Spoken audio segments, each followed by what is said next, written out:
দেশের যারা রাজনীতি করে, রাজনীতির ব্যক্তিরা মারা যাওয়ার পরে তাদের সব শেষ, তাদের কবরের কাছে কোনো নেতা খেতা কেউ যায় না।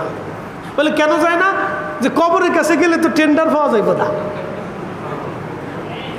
কথা দেখা, কবরের কাছে গেলে টেন্ডার পাওয়া যাইব না, ওই চাকরি পাওয়া যাইব না, পুলিশের সুযোগ সুবিধা, রাষ্ট্রীয় সুযোগ সুবিধা পাওয়া যাইব না। তেহাতার কবরের কাছে গেলে কেন না গেলি কি?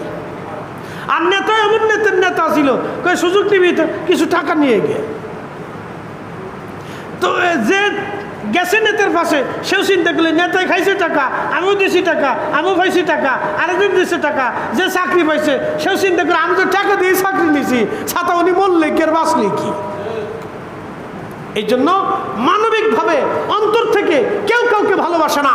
কিন্তু সতুরার হুজুর টাকা নেন নাই, পয়সার দিকে তাকান নাই, তিনি আল্লাহর দিকে তাকিয়েছেন। শাহজালাল ইয়ামানি টাকা নেন নাই, পয়সা নেন নাই, শুধু আল্লাহর জন্যই করেছেন, যার কারণে কোটি কোটি মানুষকে আল্লাহ তিনাদের দিকে ঝুঁকেই দিয়েছে। কতক্ষণ ঠিক না বেটা?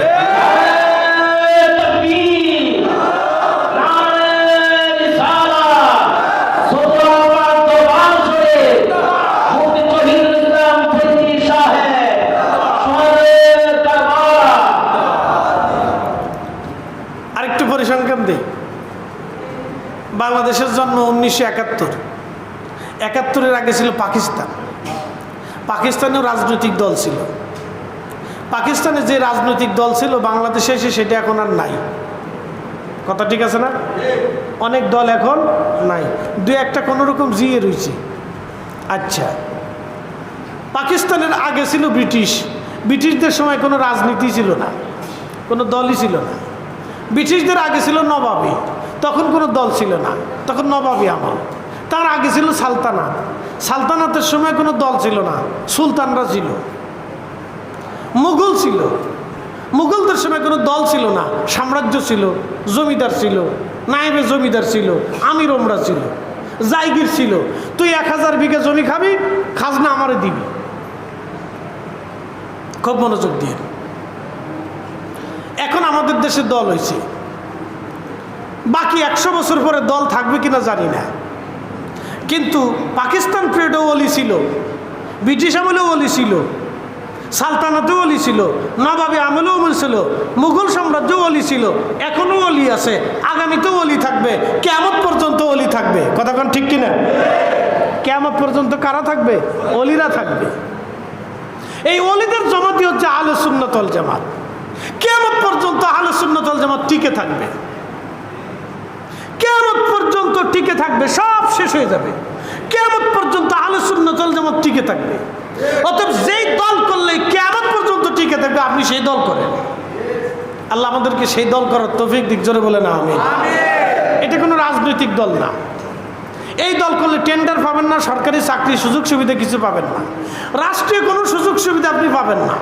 এই দল করলে কিয়ামতের ময়দানে সুযোগ সুবিধা পাবেন, কবরে দেওয়ার সুযোগ সুবিধা পাবেন। একসাথে বলবেন না মারহাবা? না, জোরে বলেন। কবরে যখন প্রশ্ন করা হবে, জিজ্ঞেস করবে মার রাব্বুকা, তোমার রব কে? আমার দিনুকা, তোমার দিন কি? মা কুনতা তাকুলু ফি হাক্কি হাযার রাজুল। 3টে প্রশ্ন করা হবে না। কবরে যে জিজ্ঞেস করা হবে তোমার দল কোনটা, মানে আপনি যদি কেন বিএনপি, আপনি যদি কেন আওয়ামী লীগ, আপনি যদি কেন জামাত, আপনি যদি কেন জাতীয় পার্টি, কাজ হবে না? একসাথে বলেন না, কাজ হবে? কোনো কাজ হবে না। দল কোনটা, মত কোনটা? ইসলাম। তোমার ধর্ম কি ছিল? ইসলাম। কে কবরে যাইয়া কোনো দলের পরিচয় কাজ হবে না। কিয়ামতের ময়দানে আল্লাহ আরশে মুআল্লার নিচে 2 দল, এক দলকে বসায় রাখবে, যাদের চেহারা দেখলে বোঝা যাবে নূরানি।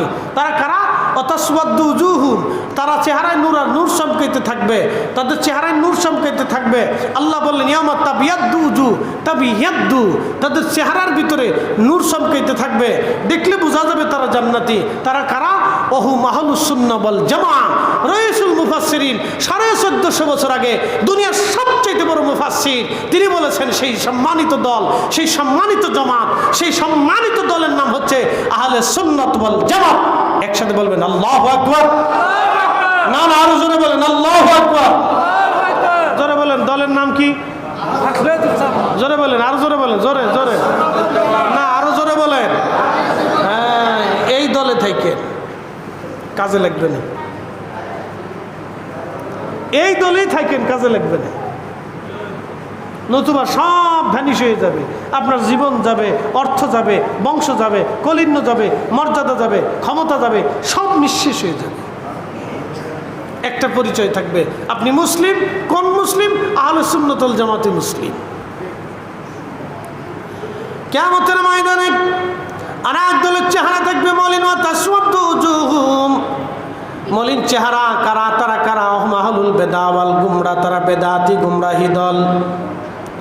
আল্লাহ বলেন ফাম্মাল্লাযীনা আসওয়াদাত উজুহুহুম, এরে আমার বান্দারা, আজকে তোদের চেহারা মলিন কেন? কিসের জন্য তোদের চেহারা আজকে মলিন হয়ে আছে? আল্লাহ কোরআনে আল্লাহ বলতেছেন, তখন আল্লাহ বলবেন আকাফারতুম বাদা ঈমানিকুম, তোরা ঈমান আনার পরে বেঈমান হয়েছিলি, দূর হয়ে যা, চলে যা। আজকে ফাযুকুল আযাবা বিমা কুনতুম তাকফুরুন, আজকে আমি রবের দরবারে তোদের কোনো জায়গা হবে না, তোরা জাহান্নামে চলে যা। এই জন্য পরিচয় নিয়ে যান আহলে সুন্নাত ওয়াল জামাত। আমরা সুন্নি মুসলমান। একবার জোরে বলা যাবে কি মারহাবা?